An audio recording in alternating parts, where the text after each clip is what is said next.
हाँ, ये सब भक्त लोग हैं आश्रम के। हाँ, इनका बड़ा समर्पण है। बड़ी दूर से आते हैं, यहाँ 20 किलोमीटर हैं रांझी, वहाँ से आते हैं। हाँ, नहीं, बहुत ही अच्छा। नर्मदे हर।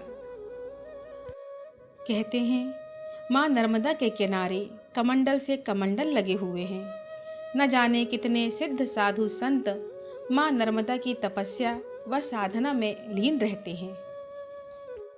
और ऐसे सिद्ध साधु संतों के दर्शन करना, उनका आशीर्वाद ग्रहण करना, उनके सानिध्य में बैठकर सत्संग प्राप्त करना, उनसे मार्गदर्शन प्राप्त करना प्रभु श्री राम की कृपा ही होती है।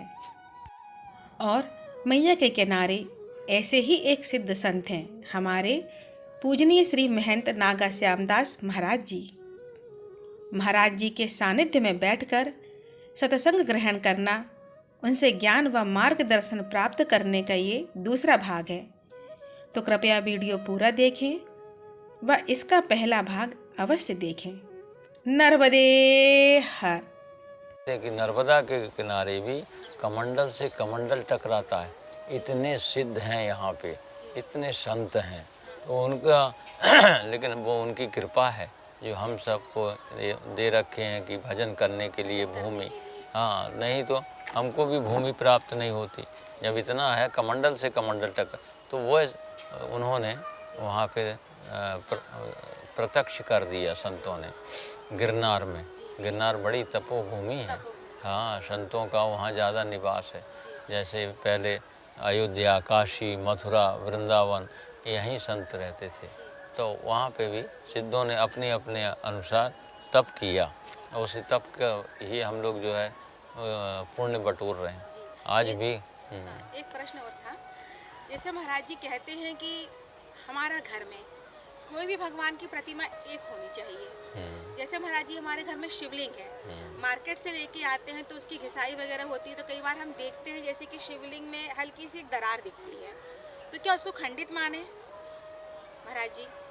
और अगर एक शिवलिंग हमारे पास है वर्षों से, उसकी हम पूजा आराधना कर रहे हैं, तो उसके बदले क्या हम दूसरा शिवलिंग भी, सिद्ध शिवलिंग अगर कहीं से मिल रहा है हमको या कोई दे रहा है, तो क्या एक शिवलिंग के होते हुए हम दूसरा शिवलिंग अपने घर में स्थापित कर सकते हैं महाराज जी? नहीं, वो तो आने की प्रमाणित वस्तु को रखने से हमारा विशेष कल्याण होता है ना। और अब ये है कि आप उसको सदा से पूजन करते आए हैं, अमुक होगा। हाँ। और वो वस्तु कहीं से और आने की फट गई, हाँ, टूट गई, हाँ, या वो चटक गई, हाँ, तो वो नहीं है, क्योंकि हमारी भावना है, उस भावना के अनुसार उसको हम रख सकते। अच्छा, जैसे मतलब शालिग्राम भगवान वगैरह हैं, हाँ, तो गिर गए, अमुक हो गया, थोड़ा सा हो गया, वो नहीं, वो तो हमारा ही पैर टूट गया, नहीं, हमारा ही हाथ टूट गया, लेकिन हम हाँ रख सकते हैं। अच्छा, अच्छा। और महाराज जी एक प्रश्न और है, कहते हैं नाम जापक, जैसे आजकल आप देखेंगे कि हर व्यक्ति परेशान है, हर व्यक्ति, चाहे वो अमीर हो चाहे गरीब हो चाहे कोई भी हो, हर व्यक्ति परेशान है। हर जब ज़्यादा परेशान होने लगता है व्यक्ति, तो उसको ऐसा लगता है जैसे किसी ने हमारे ऊपर कुछ तंत्र मंत्र कर दिया हो। अगर कोई व्यक्ति नाम जापक है और नाम जाप कर रहा है, वो फिर भी परेशान है और उसको ऐसा लग रहा है कि इसने हमारे साथ बुरा कर दिया, तो इसमें कितना सत्य है महाराज जी, आप ये बताएं। हाँ, सही है, क्योंकि ये मन की भ्रांति है। क्या कि हमको उसने ऐसा कर दिया, हमको कर दिया, नहीं, अपने कर्म में ही बंध के ये जीव अपने ही पुण्य और पाप को भोगता है। क्या उसने कर दिया है, नहीं, ये तो हमारा भ्रम है, वहम है। हाँ, वहम हो जाता है, नहीं सही है, क्योंकि जब बलिष्ठ होता है मन भाव, तो नहीं, तो उसमें कोई दोष नहीं हो पाता। और जब हम हर जगह से कमज़ोर होते हैं, तो आने की दूर का आदमी भी कहीं खकार रहा है, थूक रहा है, तो लगता है कि हमको ही देख के अमुक कर रहा, वहम आ जाता है का, तो वो प्रवेश कर जाता है भ्रांति का। और जब हमारे अंदर में बल है, तो वो थूक भी रहा है तो हमको फर्क नहीं पड़ता, वो सोच भी रहा है हमारे प्रति, है ना, तो हमारे अनुकूल वातावरण में वो नहीं पड़ पाता, आ नहीं पाता है, हमारे बीच में नहीं आ सकता। तो वैसे ही है का, तो इसके लिए मंत्र जाप मम दृढ़ विश्वासा, पंचम भगति सुवेद प्रकाशा। हमको मंत्र जो है वह दृढ़ता के पूर्वक, दृढ़ता से यानी कि पूरे विश्वास के साथ जप करना चाहिए, तभी वो हमको फलीभूत होता है। कहा आकाश है नहीं तो हमारे पूर्व के जो कर्म हैं वो थोड़े थोड़े करके और उद्धृत हो जाते हैं, प्रकट हो जाते हैं, उनसे हमको पाप पुण्य लगता है, प्राप्त होता है। क्या हमने किसी के साथ गलत किया है तो हमारे साथ भी गलत होगा, हमने किसी के साथ अच्छा किया है तो अच्छा होगा। जैसे दान पुण्य का लिखा भी बताया आपको, तो वो सब वस्तुएं प्राप्त होने ही हैं, तो उनके लिए हमने किया है तो है। आपने किसी के साथ में नहीं किया तो वो आपके साथ में कैसे होगा। और अगर हमने उनके साथ में कुछ किया है तो वो हमारा थाती बन के ही आएगा। क्या हमारा ही कोई आता है, हमारा उससे कोई अगर स्पर्श नहीं है, हमारा उससे कोई भाव नहीं है, तो वो हमारे बीच में नहीं आएगा। आज जो इतने तंत्र मंत्र करें ना हमारे ऊपर, क्यों नहीं हो पाएगा? क्योंकि हम उससे टच नहीं है, उससे हमको लगाव नहीं है, तो हमने, और कोई है टच है तो वो हमारा ही वाला आके उसको हमने भोगाया है, वो भी हमको भोगाएगा। अच्छा, हाँ, तो ये एक दूसरे के पूरक हैं। अच्छा। हाँ तो महाराज जी, आप यहाँ इतने वर्षों से हैं, तो आप बिल्कुल नर्मदा के समीप में हैं और आप इतने सिद्ध भी हैं, है ना। ऐसा कोई व्यक्ति नहीं है जो आपको जानता नहीं है। लेकिन मेरा प्रश्न आपसे ये है, क्या आपने कभी भी एक बार माँ नर्मदा के दर्शन किए हैं? क्या कभी आपको ऐसा लगा है कि हाँ, कि ये माँ ही थी? कभी आपको ऐसा लगा है महाराज जी? थोड़ा सा मैं आपका अनुभव जानना चाहती हूँ। हाँ, ये तो सब बताने योग्य बातें नहीं हैं, गुण है होती हैं तो है नहीं। अब मैं कहूँ कि नहीं ऐसा है वैसा है, आजकल तो लोग बोलते भी हैं, अनुभूति हो जाती है। हो जाती हाँ, अनुभव गम भजे जय संता, जी। नहीं संत लोग जो है अनुभूति करते हैं, है ना। तो अनुभूति में माता जी आ जाती है, अपने स्वरूप में माँ के स्वरूप में आ जाती हैं, कन्या के स्वरूप में आ जाती।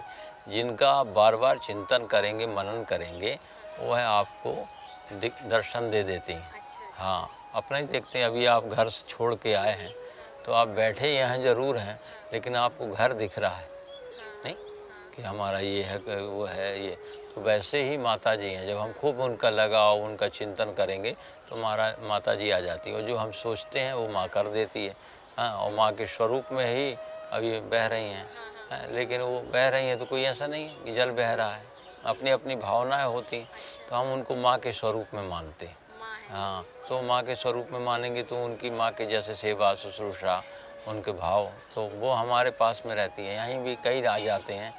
जैसे आपने ये प्रश्न किया, तो इसको इस तरीके से देखा जाए कि जैसे एक भगत ये हैं नहीं, और एक भगत काफ़ी दूर रह रहे। एक बार एक भगत जी आ गए तो उनने बोला कि महाराज, हमको माता जी बार बार कहती हैं आ जा तू, नहीं मेरे पास समीप में आ जा, इतने दिन हो गया कहाँ है तू। मेरे को बार बार माता जी वहाँ जाके स्वप्न देती हैं और कहती चल तू मेरे गोद में आ, मेरी परिक्रमा कर, मेरी पूजा कर। तो महाराज जी मैं आ गया और माता जी को मिल लिया, मेरे को बड़ी अच्छी लगी, अनुभूति हुई नहीं, और मैं तो ये माता का भाव हो गया। वहाँ वो व्यक्ति बैठा हुआ, वो कह रहा कि महाराज देखो, यहाँ से तो अमुक दमोह सागर कटनी दूर है, मैं तो यहीं जबलपुर में ही रहता हूँ, नज़दीक में ही रहता हूँ, लेकिन ऐसा आज तक तो मेरे को नहीं हुआ। और मैं लगातार 12 वर्षों से स्नान कर रहा हूँ, सुबह आता हूँ माँ के यहाँ स्नान करता हूँ और जाता हूँ क्या। और ये बता रहे हैं कि मेरे को तो माने ऐसा। वहाँ पहुँच गई माता जी। क्या मैं नज़दीक हूँ महाराज, मेरे पास कभी नहीं पहुँची, और ये 100 किलोमीटर दूर है और इनके पास पहुँच गई। मैं बोला आपके और इनके सोचने में अंतर है, भाव का अंतर है कि नहीं। वो रोज़ चिंतन करके माता जी का सोचता है कि माँ का स्नान करूँगा, माँ का तर्पण करूँगा, माँ को जल दूँगा, तो वो रोज़ सो के, अब वो उतनी दूर से कितने दिनों से तैयारी कर रहा है कि माँ एक बार दर्शन दे दो। तो वो अपने घर से अक्षत है, फूल है, एक पात्र में दुग्ध है, वो सब सजा के वो लाया और माँ को अर्पण किया क्या। और माँ को कहा कि माँ आप मेरे साथ चलिए, इस पात्र में, इस कमंडल में, इस बाटल में, यानी तो वो लेके जाता है और अपने पूरे घर में उसको जल को छिड़कता है क्या। उसको सारी सुख संपत्ति वैभव प्राप्त हो जाता है, उसको आत्म संतोष होता है। और आपने क्या किया, आप यहीं रहते हैं? नहीं, तो आपको सरकार ने नल दिया, वो 4 बजे आता है भोर में नल, नहीं, और राम जी की इच्छा से एक नल के ऊपर बाल्टी टंगी है, एक बाल्टी के नीचे बाल्टी रखी है, 2 ही बाल्टी पानी है, नहीं। अब उसमें आपकी श्रीमती जी कपड़ा धोएंगी कि भोजन बनाएंगी कि आपके बच्चों को जलपान कराएंगी, नहीं, और उसकी देखो आस्था। और ये तो आपके पास जल ना होने के कारण आपने श्रीमती जी का भी कपड़ा और बच्चों के कपड़े लिए और लेके आ गए, नर्मदा में डुबोए और धो के उनको चले गए। तो आपको नर्मदा जी दर्शन देंगी कि वो पुष्प लेके आया और वो जो दुग्ध लेके आया, चावल अक्षत लेके आया, उसको दर्शन देंगी? नहीं, तो उसको दर्शन देंगी कि जो प्रेम से स्नेह से पुष्प को लाया, वो पुष्प को छोड़ा माता जी खुश हो गई, दुग्ध को छोड़ा तो खुश हो गई। अब ये कपड़े और कचड़े तो आपके अंदर में भावनाओं में फर्क है कि नहीं? तो वैसे ही भगवान है, भगवान सर्वत्र है का, लेकिन हम आपकी जो वो निगाह हैं, वो भाव हैं, वो उद्धृत नहीं हो पाते। हाँ, उनको पकड़ने के लिए, उनको अपने समीप लाने के लिए उनसे बार बार जुड़ना पड़ेगा, निरंतर जुड़ना पड़ेगा, तब कहीं होगा। कह देने से नहीं होगा कि हम हिंदुत्व को आगे बढ़ाएंगे तो हम अमुक को करेंगे, नहीं, ये तो क्षणिक है। आप जब चलेंगे तब ना, आपने व्रत किया है, अनुष्ठान किया है, आप उसके रास्ते पे चलेंगे तो ही होगा, नहीं, तब आपकी मन भावना एक चित्त होगा, तभी आपको ये माता जी का दर्शन होगा। माता जी का रोज़ दर्शन होता है, निरंतर दर्शन होता है। आपकी भी वाणी 24 घंटा में सत्य निकलती ही निकलती है, इसमें कोई दौरा नहीं। लेकिन हम उस समय काल को नहीं जानते कि कितने बजे वो वाणी आती है, लेकिन आती है वस्तु। तो आपने सोचा, मैंने ऐसा बच्चों के लिए कहा था, हो गया, मेरा बच्चा देखो टॉप आ गया, अमुक हो गया, तो क्या चिंतन किया, आपकी भावना। तो वही वैसे ही है। तो शास्त्रों का बार बार जब चिंतन करेंगे तो ही हमको ज्ञान प्राप्त होगा, हमको माँ नर्मदा साक्षात दिखाई देंगी, हमको शिव जी साक्षात दिखाई देंगे, हमको राम जी साक्षात दिखाई देंगे। क्या, तो आप जितना भजेंगे वैसे ही आपको मन में उद्धृत हो जाएगा, वो समीप हो जाता है, काल समीप हो जाता है, क्या सूक्ष्म हो जाता है। इन्हीं शब्दों के साथ महंत श्यामदास प्रेमानंद आश्रम जिलहरी घाट, आपने खूब बढ़िया बढ़िया प्रश्न किया, उससे मेरे को भी आनंद हुआ और शांति प्राप्त हुई। और यह जिलहरी घाट है, ये जो हृदय को छू जाए उसका नाम जिलहरी घाट, जी को छू जाए, ओ जहाँ शांति प्राप्त हो, जहाँ पे संकल्प साकार हों, तो यहाँ पे तो आने वाले समय में लोग काफ़ी आएंगे और अपना चिंतन करेंगे कि ये भूमि, इतनी पवित्र भूमि कहाँ पे है, जहाँ पे इतने बड़े बड़े तपस्वियों ने तप किया है, यहाँ पे जो है जवाली ऋषि ने तप किया है, यहाँ पे ब्रह्मानंद जी ने तप किया, यहाँ पे काफ़ी संत उद्धृत हुए, उन्होंने तप किया, शांतानंद जी ने तप किया। तो ये सब आज भी नर्मदा के किनारे गुफाएं हैं, आज भी नर्मदा के किनारे आने रिद्धि सिद्धियाँ हैं। ये हर सब ये रिद्धि सिद्धि तो बोल रही हाँ, और नहीं तो एक दिन ये जंगल था जहाँ लोग आते नहीं थे, इतनी कठिनाई से उतरते थे लोग। आज ये उन्हीं के कारण ये सब दिव्य हो रहा, गौशाला, पाठशाला का व्यायामशाला, तो ये सब चीज़ें उन्हीं के कारण। हाँ, ये सब अंग हैं, इन अंगों को हम उपयोग करते हैं तो ये हमको लगता है कि हम इस संसार को चलाने वाले हैं। क्या, जैसे परमात्मा हमको चला रहा है वैसे ही हम आने वाली पीढ़ी को चलाएंगे। तो ये जब हम अपना तप जप करके और बल प्राप्त कर लेंगे तभी हम किसी को कह सकते हैं, करा सकते हैं। तो आप योगा भी कर सकते हैं, आप ध्यान भी कर सकते हैं, ये भूमि बड़ी पवित्र है। हाँ, जो सोचेंगे वो हो जाएगा। कहा गया शिव प्रिय मेकल शैल सुतासी और सकल सिद्धि सुख संपत्ति और राशि, ये सब माँ नर्मदा देने वाली है। हाँ, और लोगों के लिए नहीं लिखा, लेकिन गोस्वामी जी ने ये लिखा, शिव प्रिय मेकल शैल सुतासी सकल सिद्धि सुख संपत्ति राशि। हाँ, तो अपने अपने विचार से विद्वान लोग इसका चिंतन करते हैं, मनन करते हैं, और आज है ही है, माँ दे रही हैं। और माँ के किनारे लाखों लोग आने माँ से आज भी साक्षात जीवन जी रहे। कोई लकड़ी निकाल के, कोई पाषाण निकाल के, कोई रेता निकाल के, कोई जो है उनके जो खेती करके सभी चीज़ में दे रहे हैं। कोई डंगरा, हाँ शरीफा, डंगरा, कलिंदा, भटा इत्यादि, कोई लकड़ी का, सभी चीज़ों में माँ नर्मदा कहीं से पीछे नहीं है।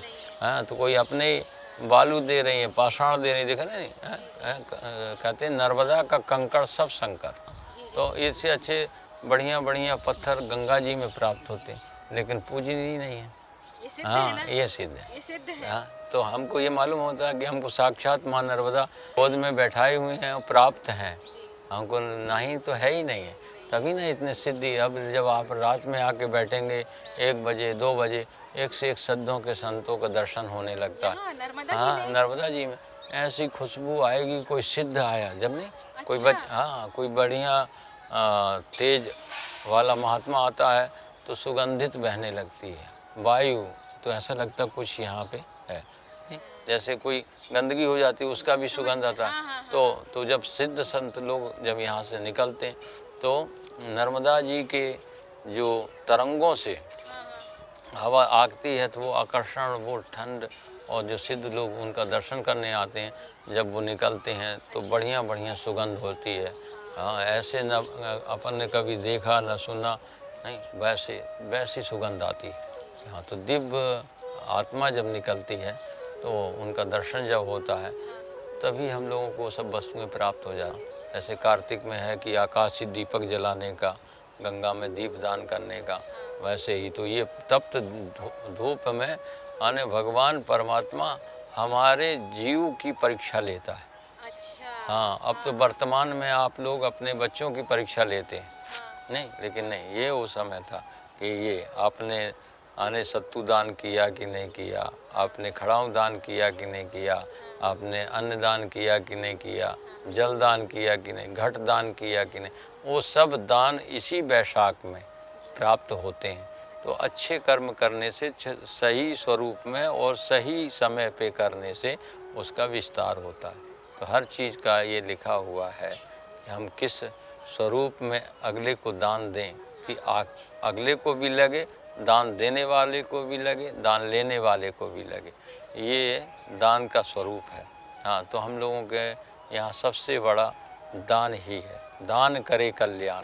पहले सतयुग त्रेता द्वापर में आयु बहुत होती थी, लोग जप तप अनुष्ठान करते थे, यज्ञ आदि करते थे। अब वो काल नहीं है, वो स्वरूप नहीं है, तो चलते फिरते, खाते पीते, उठते बैठते सिर्फ आप नाम लीजिए। क्या कलयुग? हाँ, तो कलयुग में कहा गया कलयुग केवल नाम आधारा, सुमरि सुमरि नर उतरई पारा। सुमरने से ही नर पार हो जाएगा। अब ना उतनी आयु है, ना उतना बल है, ना ताकत है, तो हमको ये आने की, अब तो पहले तो लिखा ही था कि 100 साल के अंदर में ही सब भोग करना है। हाँ, और उसको भोग के हो जाने का है। अब तो आयु कम हो गई, आधी आयु हो गई। आधी आयु में भी आधा तो आपने सोने में ही गंवा दिया। हाँ, आधा नहीं, शरीर नहीं, तो अब आधा रहा उसमें। और जो है कि हमको भगवान को भी प्राप्त करना है, उनकी भी सेवा करनी, बच्चों को भी पालना है, संसार को भी देखना है, चलाना भी है, तो उनके अनुसार आपको बचा कितना? तो हम लोग ब्याज में ही खाली जी रहे। अच्छा। हाँ, बाकी मूल था तो वो तो चला गया।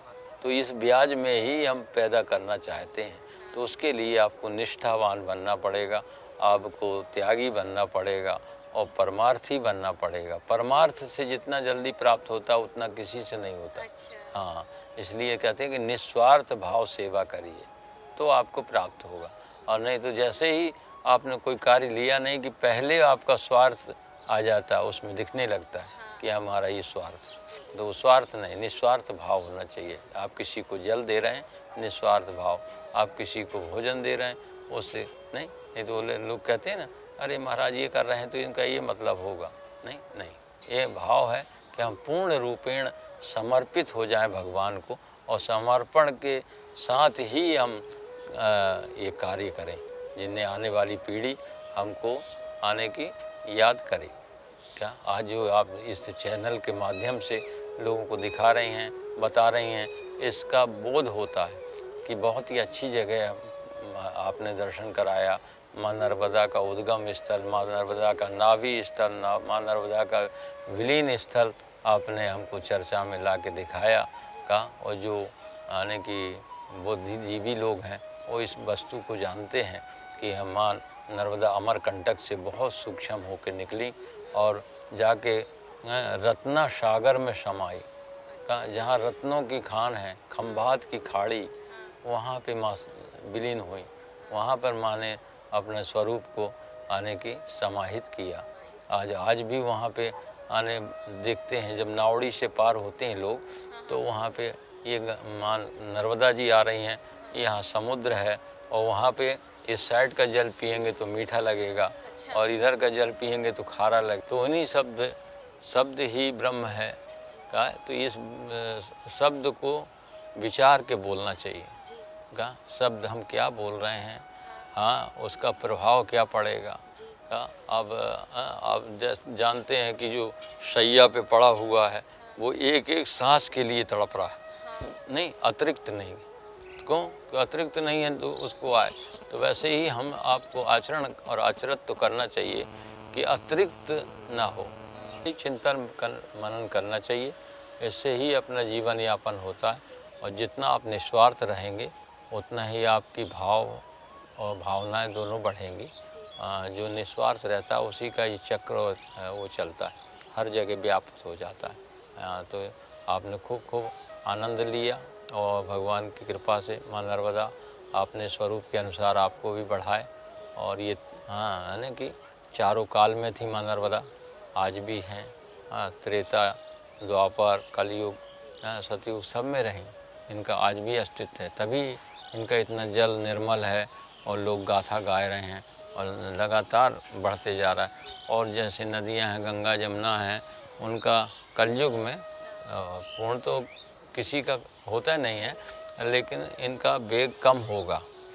हाँ, जैसे आप देखने लगे हैं जल प्रदूषित हो गया, लोग जल नहीं उठा पाएंगे, चन्नामृत नहीं ले पाएंगे। आज जमुना जी की ये स्थिति है, गंगा जी की ये। खूब आप लोगों ने, भक्तों ने खूब समय दिया, उसके लिए खूब साधुवाद। आप सब संतों से जुड़िए, धर्म से जुड़िए और अपने जो सही विचार हैं उनको दूसरों तक पहुंचाइए। उसके लिए आपको भी खूब मेहनत करनी पड़ेगी। जप तप नियम संयम करने से ही आपके भाव दूसरों को प्रभावित करेंगे। जय सिया राम। महान श्यामदास, प्रेमानंदाश्रम, बिलहरी घाट, जबलपुर। जय सिया राम। नर्मदे हर नर्मदे की जय, की जय।